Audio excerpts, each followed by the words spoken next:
قرآن کې دو صورت دي، قل اعوذ برب الفلق او قل اعوذ برب الناس. د شپې دا ولولا چې کټ کې سملی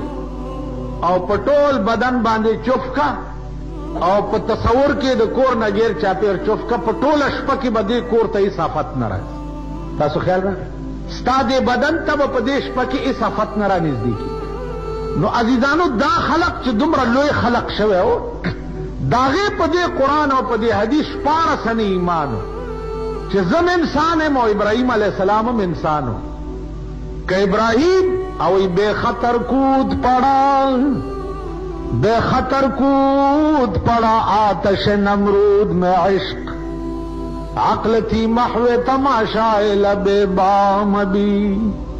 اور تیار شد نمرود ابراہیم علیہ السلام تے داور غلم ورطو عقل ویل سوچو کا اور تا سنگا ٹوپ کے عشق ویلے نا دا معشوق پا حکم کے لا سوچ چا پا کرا وستے سوچ پا کرا پیسے کے سوچو نہ نہیں وہ ٹوکے